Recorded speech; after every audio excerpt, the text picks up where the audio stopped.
हर बार हम एक नई शुरुआत करने की कोशिश करते हैं, लेकिन कहीं न कहीं हम इस बात से डर जाते हैं कि कहीं फेल हो गए तो।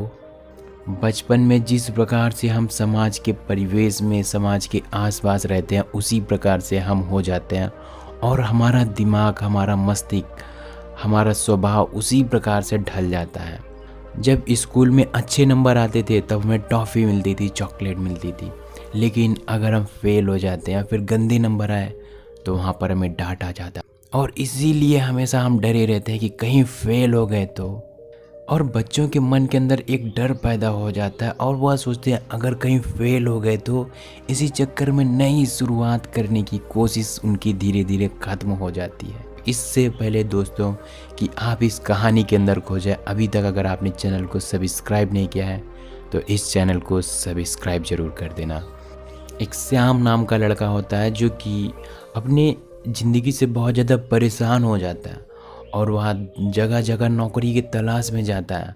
और ऐसा नहीं होता कि वह पढ़ा लिखा नहीं था, नहीं, वो बहुत अच्छे से पढ़ा लिखा था, एक नॉर्मल इंसान था। बट कहीं न कहीं किसी न किसी कारण की वजह से उसको नौकरी नहीं मिली। तो श्याम सोचता है कि चलो कुछ नया करते हैं और कुछ कारोबार करते हैं। लेकिन उसके मन में हमेशा एक ही बात की चिंता लगी रहती थी कि अगर मैं फेल हो गया तो। उसके पास इतना धन नहीं था कि वह कारोबार कर सके, क्योंकि व्यापार करने के लिए धन चाहिए होता। तो श्याम ने सोचा कि क्यों ना हम अपने फैमिली से, हम अपने रिश्तेदारों से, अपने दोस्तों से पैसा लिया जाए उधार पर, और उन्हें जब हमारे बिजनेस में फ़ायदा होने लगेगा तो उनको हम वापस कर देंगे। तो श्याम ने अपने दोस्तों से, रिश्तेदारों से पैसा लिया और अपना कारोबार करना शुरू कर दिया। कुछ समय तक तो ऐसा था कि श्याम का कारोबार बहुत अच्छे तरीके से चला, उसको कोई भी प्रॉब्लम नहीं आई, कोई भी समस्या नहीं आई। लेकिन जहाँ 2-4 महीने बीत गए, श्याम का कारोबार धीरे धीरे नीचे गिरने लगा। उसका जो प्रॉफिट था, जो भी मार्जिन था, वह बहुत कम होने लगा व्यापार में और धीरे धीरे करके उसका व्यापार बंद हो गया। और इस बात की श्याम को बहुत ज़्यादा चिंता होने लगी। उसके घर में श्याम की पत्नी और 2 बच्चे, उसके मम्मी पापा को कौन संभालेगा। अब श्याम इस बात की चिंता में आ गया कि अब हमारे घर का क्या होगा, हमारी पत्नी क्या करेगी, हम अपने बच्चों को कैसे पढ़ाएंगे, हमारे माता पिता क्या कर, हमारा व्यापार भी असफल हो गया। हमने दोस्तों से, रिश्तेदारों से पैसा लिया था, उधार लिया था, उनको हम भला कैसे चुका सकेंगे। और इस बात की चिंता श्याम को खाने लगी। धीरे धीरे उसकी परिस्थितियों की हालत बहुत ज़्यादा बेकार होने लगी। कहते हैं कि जब नशा मनुष्य को होता है तो पहले उसका विवेक मर जाता है, उसकी बुद्धि नष्ट हो जाती। श्याम की ऐसी स्थिति आ गई थी कि वह रोज़ जाता, दारू शराब पीता और घर को वापस चला आता, फिर चिंता में सो जाता था। और यह करते करते उसकी स्थिति बहुत ज़्यादा ख़राब हो गई थी। वह बीमार भी होने लगा था और वह अपनी ज़िंदगी से बहुत ज़्यादा परेशान होने लगा था। ऐसे में उस श्याम के दोस्त, रिश्तेदारों की लाइन लग गई उनके घर पर लोन लेने के लिए। सब अपने उधार दिए हुए पैसे को मांगने के लिए श्याम के घर पर आ गए थे।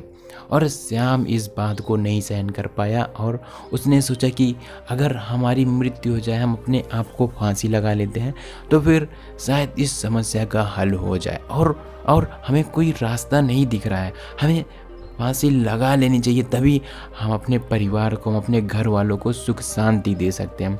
और उसके दोस्त, रिश्तेदार रोज़ श्याम के पास आते, पैसा मांगते, लेकिन श्याम की परिस्थिति इतना ज़्यादा ख़राब हो जाती है कि वह अपने ज़िंदगी से हार जाता है। और उसने सोचा कि क्यों ना चल कर के हम कहीं न कहीं आत्महत्या कर लेते हैं। रात को 12 बज गए। अब श्याम को नींद नहीं आ रही थी।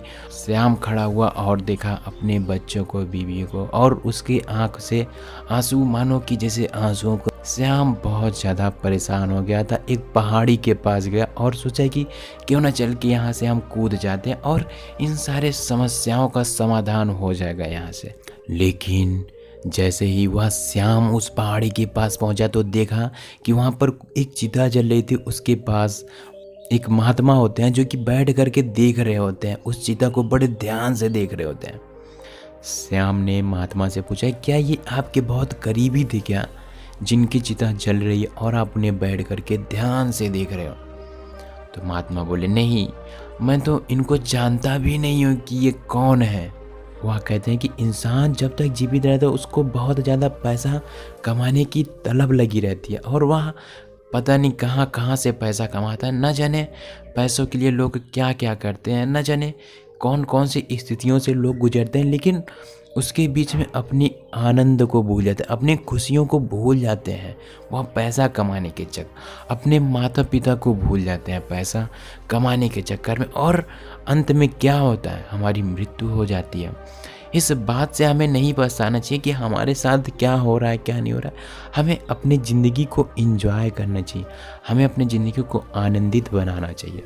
श्याम कहता है कि हाँ, आप जो बात बोल रहे हो हद तक बहुत सही है, लेकिन इंसान की जब ऐसी परिस्थिति आ जाए कि उसे जीने का मन ना करे, वह अपनी ज़िंदगी से बहुत ज़्यादा परेशान हो गया हो और वह कुछ कर नहीं सकता, वो अपने चीज़ों से हार गया, तो उसे क्या करना चाहिए। तो महात्मा बुद्ध उस श्याम को 2 बातें बताते हैं और कहते हैं इन 2 बातों का अनुसरण करना चाहिए। पहली बात कि हमें अपनी ज़िंदगी में हार नहीं मानना चाहिए। जैसे कि मैदान में खड़ा होते हैं, अधिकतर लोग एक नई शुरुआत करने से डरते हैं, तो हमें डरना नहीं चाहिए, नई शुरुआत को कर देना चाहिए। ज़्यादा से ज़्यादा क्या होगा, ज़्यादा से ज़्यादा हम फेल हो जाएंगे, ज़्यादा से ज़्यादा हम हार जाएंगे और हमें उस गलती का पछतावा होगा। इससे ज़्यादा तो नहीं होगा। हमारे जीवन के अंत में हमको अफसोस तो नहीं होगा कि काश पूरा मैदान हमारे सामने खाली पड़ा था और हमने खेल खेल लिया होता, तो आज हमारी ये स्थिति ना होती। शायद हम उस खेल में हार जाते, लेकिन हम अपना खेल तो खेल लेते, उस खेल का आनंद उठा लेते, उस खेल में सम्मिलित हो जाते। महात्मा बुद्ध उस श्याम को कहते हैं कि अब जो कुछ हो गया उसे हो जाने दो, लेकिन एक नई शुरुआत करने की कोशिश करो, क्योंकि हमारा अतीत जो बीत गया वो बीत गया, अब उसे हम नहीं बदल सकते, लेकिन हम अपनी ज़िंदगी की नई शुरुआत कर सकते हैं। कहते हैं कि अब पछताए होत का जब चिड़िया चुन गई खेत। तो अब पछताने से कोई मतलब नहीं, हमें अब एक नई शुरुआत करनी चाहिए। भूल जाओ लोग क्या कहेंगे। लोग अगर आप नहीं काम करोगे फिर भी वो कहेंगे, और अगर आप काम करोगे फिर भी वो कहेंगे। इसलिए क्या कहेंगे लोग, इस बात की बीमारी को भूल जाओ। इंसान हार करके भी अपने खेल से बाहर नहीं होता, वो कहीं न कहीं उन चुनौतियों को सामना करता रहता है। और पछताने से तो अच्छा ही है कि हम अपने खेल में सम्मिलित हो गए हैं। हो सकता है कि हम अपने खेल को हार जाएं, लेकिन हमने एक नई शुरुआत तो किया। हमें आगे चल के पछतावा तो नहीं होगा कि हमने कोशिश नहीं की। हमें उस बात का अनुभव रहता है कि हमने एक नई शुरुआत की है। हम हार गए तो क्या हुआ, हार जीत तो ज़िंदगी का एक चुनौती होती है, लेकिन शुरुआत करना और उस खेल के प्रोसेस को एंजॉय करना, उस खेल के दौरान हमें जो एंजॉय करने को मिलता है उसी को कहते हैं ज़िंदगी है। क्योंकि ये ज़िंदगी हमारी किसी न किसी कामों से हमेशा उलझी रहती है, लेकिन अपने काम को करते हुए जो व्यक्ति एंजॉय करता है वही एक सच्चा इंसान होता है। तो आपको भी अपनी ज़िंदगी से बहुत ज़्यादा मोह माया नहीं करना चाहिए, और आप जो भी काम कर रहे हो उस काम में हमेशा खुशी रहना चाहिए। आप काम नहीं कर पा रहे तो एक नई शुरुआत करो, कुछ ना कुछ करने की कोशिश करो। छोटा हो बड़ा हो कोई भी कार्य हो, अपने कार्य को हमेशा करना चाहिए। तो एक नई शुरुआत करो और अपनी ज़िंदगी को जीना शुरू कर दो। ये 2 बातें श्याम इन 2 बातों का अनुसरण करता है और अपने घर जाता है, एक छोटा मोटा बिजनेस करता है, धीरे धीरे सीखता है, नई शुरुआत करता है, और सारे कर्ज दोस्तों को, रिश्तेदारों को, सारे कर्ज धीरे धीरे करके वह सबका कर्ज उतार देता है और वह अपनी ज़िंदगी से खुशी हो जाता है। तो दोस्तों ये 2 बातें आपको भी याद रखनी चाहिए अगर आप अपनी ज़िंदगी में कुछ। मैं उम्मीद करता हूँ आपको ये 2 बातें ज़रूर पसंद आई होगी। और हाँ, अगर आपको ये 2 बातें पसंद आए तो वीडियो को एक लाइक करके चैनल को सब्सक्राइब कर देना।